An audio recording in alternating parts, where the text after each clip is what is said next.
Hello students, I hope you all are well. Welcome to the 7th lecture of the chapter Halogen Derivatives. Look, we have already studied the nucleophilic substitution reaction of halogen derivatives and we have discussed the mechanism of those reactions also. Today again we are going to discuss about some reaction of halogen derivative. At first we will start with the dehydrohalogenation reaction of alkyl halide, which is also termed as beta elimination or 1,2 elimination of alkyl halide. Let's first understand what is meant by beta elimination reaction. Consider an alkyl halide. This is ethyl bromide. Here you can say that the carbon to which our halogen is attached is our alpha carbon. Okay, so this would be my alpha carbon, and the carbon which is adjacent to the alpha carbon is known as beta carbon, and the hydrogens which are attached to this beta carbon are called as beta hydrogen. Okay, so this is the simplest alkyl halide with beta carbon and hydrogen in it. Okay, methyl halide will not show beta elimination reaction because it does not have any beta carbon. Okay, so what happens here? The halogen is removed from the alpha carbon and the hydrogen is removed from the beta carbon, resulting in the removal of 1,1 valency of each carbon, as a result of which what happens, the carbon and carbon will satisfy their fourth valency by forming a double bond with each other. So remember, beta elimination or 1,2 elimination will always result in the formation of multiple bond between the carbon atoms. Okay, where the multiple bond will be formed? Wherever is your halide, it will form a multiple bond with the adjacent carbon atom containing beta hydrogen. Now in this reactant you can see that your halogen is attached to only one other halogen, the carbon containing or the alpha carbon is attached to only one other carbon atom, which is your beta carbon. There is a possibility that you may have more than one beta carbon. Okay, and in that case you may have more than one product as your product of elimination reaction. For carrying out the beta elimination reaction, alcoholic potassium hydroxide is used. You know that alkyl halide on treatment with aqueous potassium hydroxide resulted in the formation of alcohol, that was a nucleophilic substitution reaction where the old nucleophile was replaced by the new nucleophile OH. But when we take alcoholic KOH, the alkyl halide will undergo elimination reaction. Okay, remember it very carefully that alcoholic KOH will result in the formation of alkenes. Okay, so what happens here? The K will remove Br and you will get KBr as a byproduct. OH will take a hydrogen and will form H2O. Okay, now one hydrogen is removed and a halogen is removed from here. Now the valency of carbon is 1, 2, 3 and the fourth valency is satisfied by forming a double bond. This is what? A dehydrohalogenation reaction. Why dehydrohalogenation? That is, dehydro means removal of water and hydrogen and halogen from the given reactant. Okay, let's take one more example. We have 2-bromopropane. When we treat it with alcoholic KOH, now here you can see that we have two beta carbon atoms, that is, on either side of your alpha carbon we have carbons. Okay, so in such case you have two beta carbon atoms. Okay, one beta carbon atom is here and one beta carbon is here. But here what happens, you can see that both the beta carbons are equivalent with equivalent number of hydrogen atoms. Okay, so if you have the equivalent kind of beta hydrogen and carbon, we can remove the hydrogen from any carbon, it will not create any difference. If I'm removing it from this carbon, we'll get CH2 double bond CH3. This is 1 propene. Okay. If you remove it from here also, again you will get the product your 1 propene. Okay. So if we have equivalent beta hydrogens, the kind of product will remain same, that is only one product. Now let's take another example, 2-chlorobutane. This is your alkyl halide. Now here this is my alpha carbon, okay, and these two are beta carbon. But now that both the beta carbons are not same. This beta carbon contains 3 hydrogen, this beta carbon contains 2 hydrogen. So the beta carbons are not equivalent.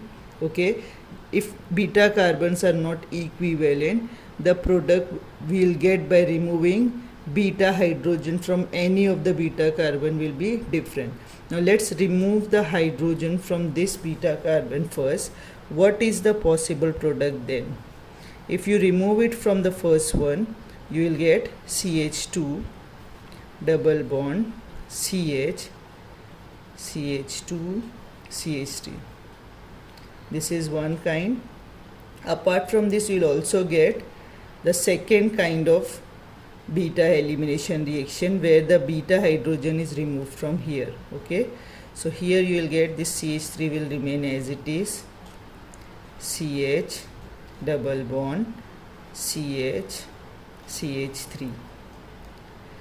When more than one kind of beta hydrogens are present, you will get more than one type of alkene as your product. Okay, you are going to get but1-ene as well as but2-ene as your product of elimination reaction. Now out of these two products, it is found that this one is formed as the major product and this is formed as a minor product. It means most of the reactant got converted into but2-ene rather than but1-ene. When this type of reaction, beta elimination reaction, was studied by a scientist named Victor Zetsov, he found that in all these elimination reaction what happens, the major product is always that alkene which is more substituted. Okay, now here you can see that across the double bond only one alkyl group is attached, but here across the double bond 2 alkyl groups are attached. So this is more substituted alkene than this one. Here only one alkyl is attached to the double bond and here 2 alkyls are attached to the double bond.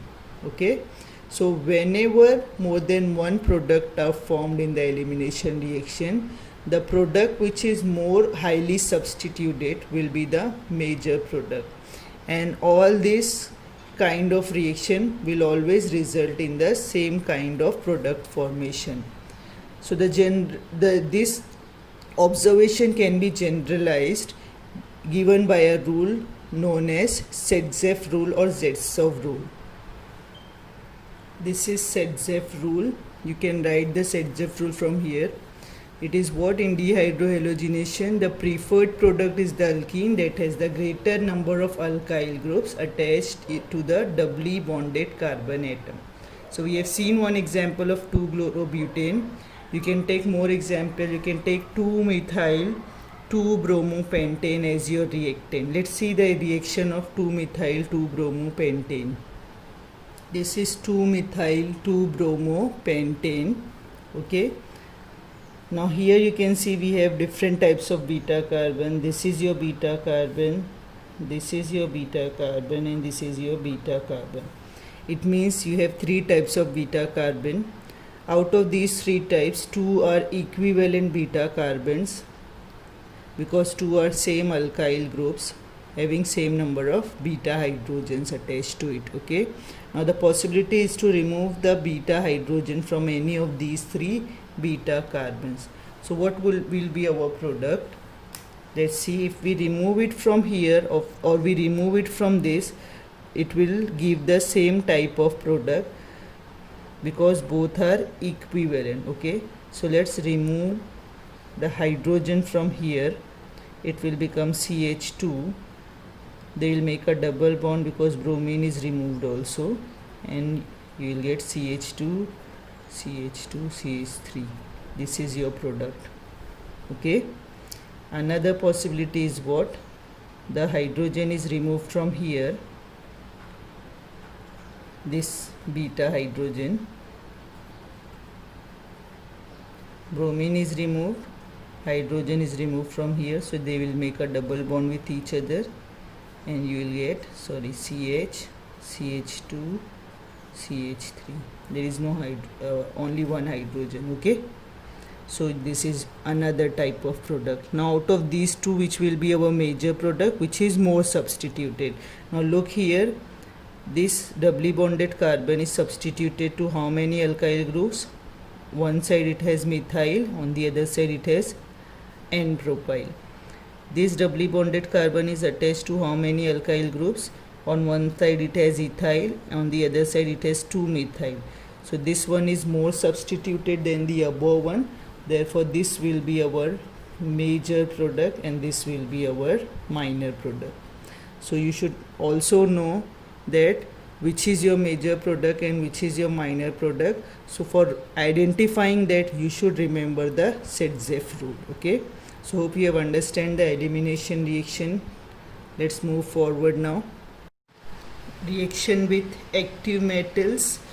Look, alkyl halides undergo reaction with active metals like sodium and magnesium, cadmium, and it forms a compound known as organometallic compound, where the carbon of alkyl is directly attached to the active metals. Okay, such compounds are called as organometallic compound. Now first we will discuss the reaction of alkyl halide with magnesium.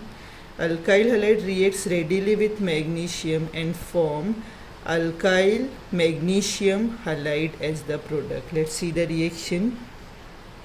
Alkyl halide reacts with magnesium in presence of dry ether and forms RMgX.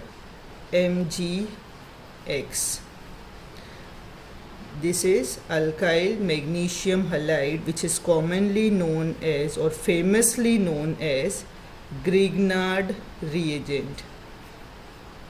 The discovery of this Grignard reagent was done by the scientist named Victor Grignard in the year 1900. Okay, now here the important thing to remember about this Grignard reagent is that here the carbon of the alkyl group is bonded to magnesium by a covalent bond. Okay, then this bond between magnesium and the carbon of alkyl is covalent in nature. Okay, though it is polar covalent bond. Why? Because magnesium is an active metal with electropositive nature. So magnesium acquires a partial positive charge and carbon acquires a partial negative charge here.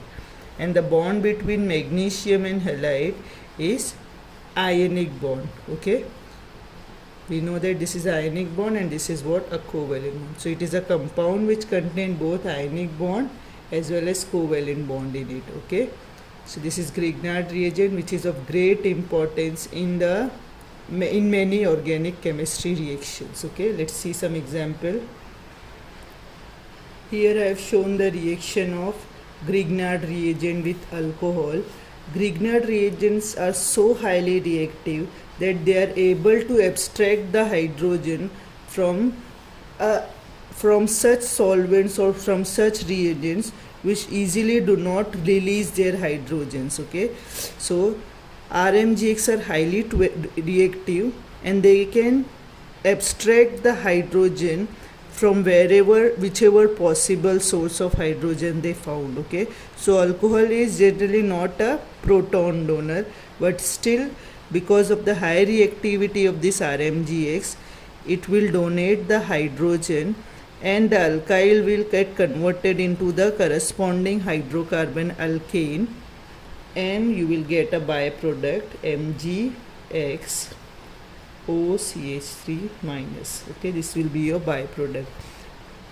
it is so highly reactive towards the proton that it can even abstract the hydrogen from the base like ammonia. It can also abstract it from ammonia and will result in the formation of alkane, and the byproduct is formed.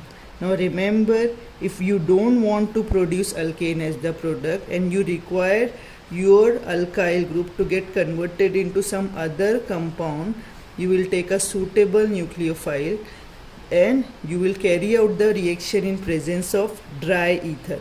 If any moisture is there, it will react with the hydrogen of the water and will form the corresponding alkane.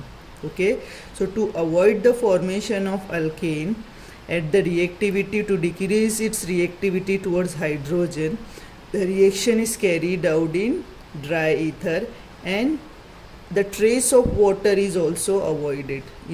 Even the trace of moisture is avoided to prevent the formation of the corresponding alkane. Okay, so when you will study the use of Grignard reagent in some other chapters, you will find that you are always using dry ether as a reagent to prevent what? Formation of what? Alkane. Okay, so this is the two reaction I have shown to show the reactivity of Grignard reagent towards hydrogen. Okay, another important reaction of alkyl halide is with sodium, and it is a name reaction known as Bird's reaction. We have already done this reaction in your 11th class. Now let's see it again. Here what happens, an alkyl halide on treatment with sodium metal in presence of dry ether undergoes a reaction in which what happens, this X and Na is removed as what? A salt, and 2 moles of alkyl halides are used at a time. These 2 moles of alkyl halide reacts with 2 moles of sodium atom and forms what? A higher alkane from the lower alkyl group. The 2 alkyl groups get attached with each other. Okay, so you will get a higher alkane from lower alkyl group, and the salt is formed as a byproduct. Let's take one example. Let's take methyl bromide. Methyl bromide on treatment with sodium. How many moles of methyl bromide? 2 moles of methyl bromide in presence of dry ether undergo a reaction where these NaBr is removed as what? Your byproduct. So 2 NaBr is removed and you are left with 2 methyl groups which are monovalent. Okay, so they satisfy their valency by making bond with each other. CH3 single bond CH3. This is ethane. So from lower alkyl group you are getting what? Higher alkane. This is a very important reaction for formation of higher alkane. Now here in this example I have taken what? Same kind of alkyl group, but it is also possible to have different alkyl groups. In this example I have taken 2 of different alkyl halide. It is methyl bromide and ethyl bromide. When we have such kind of reaction where we have different alkyl halide, the possibility of product increases. It means we have free methyl groups in the reaction mixture, we have free ethyl groups in the reaction mixture. These methyl and ethyl may combine and will form what? Propane. This is one possibility. There is another possibility that 2 methyls combine with each other and form ethane. Another possible product would be what? Where 2 ethyls, free ethyls will combine with each other and will form what? Butane. So when we have the 2 different types of alkyl group, the possibility of the product increases and you will get the mixture of different alkanes. So in order to avoid the hectic procedure of separation of the mixture of alkanes from each other, it is avoided or it is recommended to take always same type of alkyl halide for doing the reaction. If you will take the different alkyl halides, you will get the mixture of alkane as your product. As alkane will share the similar properties, their separation from each other is quite a difficult task. To avoid this hectic procedure of separating the mixture from each other, it is recommended or it is suggested that for carrying out the Wurtz reaction, only one type of alkyl halide should be taken. Okay. I hope you have understood the Wurtz reaction. What is Wurtz reaction? The reaction of alkyl halide in presence of sodium and dry ether resulting in the formation of higher alkane is known as Wurtz reaction. Now comes the reaction of haloarenes with metal. Here first we'll discuss Wurtz-Fittig reaction. What is Wurtz reaction? We know that in Wurtz reaction we used to take alkyl halide with sodium. But in case of Wurtz-Fittig reaction, we'll take 1 mole of alkyl halide and 1 mole of aryl halide, that is aromatic haloarenes, with sodium metal in presence of dry ether. What happens? The alkyl group get attached to our aromatic ring, okay,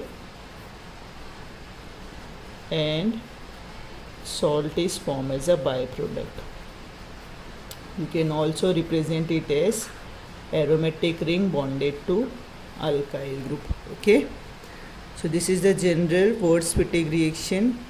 How we can describe it in the statement form? We can say that when haloarene is treated with alkyl halide or when aryl halide is treated with alkyl halide in presence of sodium and dry ether, it results in the formation of substituted aromatic compound. Okay, let's take one example. Let's take methyl bromide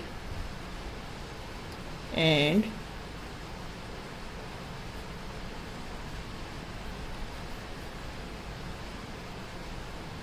bromobenzene. Okay, these are what? This is alkyl halide, this is aryl halide.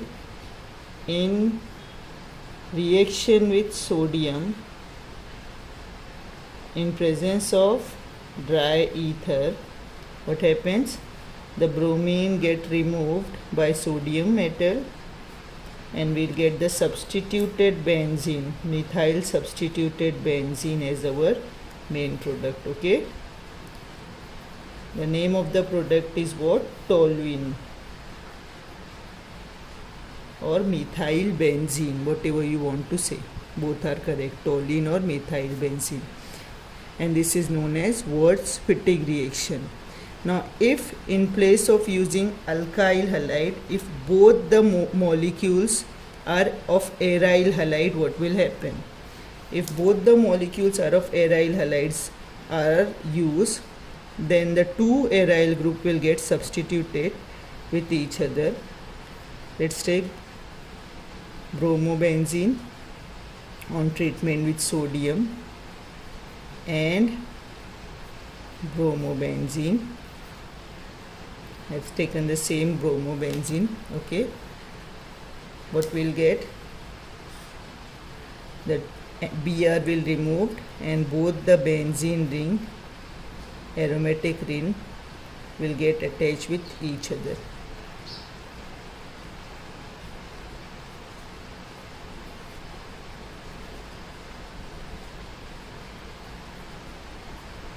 This is biphenyl. What we have got, the product name of the product is biphenyl, and this reaction is known as Fittig reaction. So in exam, if you are asked about the Wurtz-Fittig reaction, you will take 1 mole of aryl halide and 1 mole of alkyl halide and treat it with sodium. And if you are asked to write Fittig reaction, you will write 2 moles of aryl halide. If you are asked to write Ward's reaction, you will take 2 moles of alkyl halide. Okay, so if you have understood Ward's reaction nicely, you will be easily able to write Ward's fatigue reaction in words and fatigue reaction. Okay, so what is fatigue reaction? The aryl halides on treatment with sodium metal gives what? Substitute a aromatic compound. Okay, so here we have finished the reaction of haloarenes with metal. Okay, let's finish our lecture today at this point only. In next lecture we'll study more reactions of haloarenes. Okay, until then, be safe. Goodbye. Allah Hafiz.